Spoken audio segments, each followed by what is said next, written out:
Hey, ladies and gentlemen, this is Carmine Sabia for Explain America, and Senator Tim Scott was beautiful today. Before we get started, please make sure you like, comment, share, and subscribe. Those little things really help us out, and they help our channel continue to grow. And if you're not watching us on YouTube, please visit that address in the lower right-hand corner. It's youtube.com/@explainamerica. When you get there, please hit subscribe absolutely free. It really helps us out. The good senator appeared on one of the Sunday programs today on CNN. It's called State of the Union, where he did battle with Dana Bash.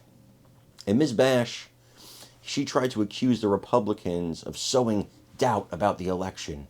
It's free and fair. There's no issues. You're sowing doubt. Well, we just had 2 court cases that we won. So it's not baseless. You want to call it baseless? It's not baseless. But then Tim Scott hit her with something that I thought was even better. He said he hasn't seen any candidate sow as much disinformation as the media themselves, the mainstream liberal media. I agree with him. I told you guys a million times, the polls are not what you're seeing. They're not what you're seeing. The polls behind the scenes are not what you're seeing. And that's all I can say on that matter. But what I can tell you is that Senator Scott, he's 100% correct. And he absolutely nailed Dana Bash in this interview. There's not much for me to say to lead into it because I want you to watch him. It's fantastic. So please watch this video and let me know what you think in the comments. This is going to be a very good election. And we, the people, will make that decision. I appreciate your optimism. That's your job on the eve of the election. But what I'm asking about is what if he doesn't win? And the fact of the matter is that Trump is already spreading false claims about cheating in Pennsylvania. He has repeatedly predicted a massive victory, even though polls show that the race is very close. He's setting the stage for his supporters not to believe the results if he loses. Do you want him to stop doing that? I would never tell any candidate on the ballot to talk about what happens if they lose. Obviously, you're going to lean into the victory, especially I when the appreciate latest that, Senator. polls Forgive me, in battleground states but spreading says false that you're rumors. running forward. You're running ahead of your candidate. Totally. But But saying false Dana, things you and I about disagree on this one. fraud Totally disagree on this is one. not. You think it's okay to spread false rumors about fraud and undermine the integrity of the election, regardless of what happens? Dana, the liberal media has done a better job of spreading misinformation than Senator. any candidate I've seen so far. That's true. Listen, here's the fact. We're not seeing the coverage of 2 assassination attempts on CNN We against did Donald Trump. wall-to-wall We're not seeing coverage. the comments about Kamala Harris talking about fascists, calling Donald Trump a fascist. John Kelly We called should him a focus on fascist. giving His former the chief American of people staff. the opportunity, giving, and she repeated it, giving people the Well, wouldn't opportunity you? If to make their own Kamala decisions. Harris's former That's chief what of we staff Americans- called her a fascist, I would guess that you would repeat it too. And Listen. Donald Trump has called him one as well. The bottom line is this, Dana.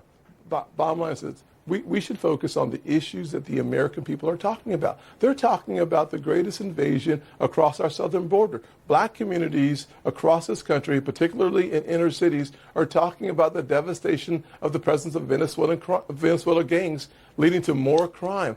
We're talking about a rise in the unemployment rate of African Americans. Of course, black men are now more open to the Republican Party and specifically Donald Trump because the numbers are in. Kamala Harris and Joe Biden, they've done a terrible job addressing the issues Senator. of black men. Therefore, looking at the Donald Trump years, we saw low unemployment and high enthusiasm. I want to allow you to make your point, which I just did. But I can't let go of the fact Yes, that ma'am. you are saying it is the media spreading claims. It is not true. It is Donald Trump who is saying things that are Donald Trump is saying things just about Pennsylvania, just one example that local officials are saying is not true. We saw what happened on January 6th as a result of that and many other things. You were there at the Capitol. Are you saying right now, you want to leave this conversation and say you are okay with his rhetoric?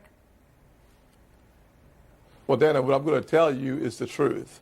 The Supreme Court and local courts in Pennsylvania have ruled in favor of the Trump campaign this election cycle. But this has nothing In to do. 2020, That has the nothing Supreme to do Court with then what made, he's made saying. changes prospectively. You're asking the question about voter integrity, election integrity. Right. I'm giving you the answer. We've seen a strong shift in the right direction, and that's reasons for us to be optimistic that this election will be fair. I'm, of course, going to say my candidate's going to win because the polls reinforce that fact, and the evidence I'm seeing on the ground only highlights or magnifies the fact that Donald Trump is doing very well in the battleground states. We are not just optimistic, we are going to be motivated, which will allow us to mobilize our voters. This election will be decided by the turnout. So if you believe, you just said that you believe that the election will be free and fair. So does that mean that you are confident that if Donald Trump loses, I know you think he's going to win, but let's just play this out, if he loses, that he will concede? I'm confident that he's going to win without any question. And yes, I do believe that we will have a fair election. We will honor the results, and we will celebrate the 47th president being Donald Trump. Okay, let me turn to something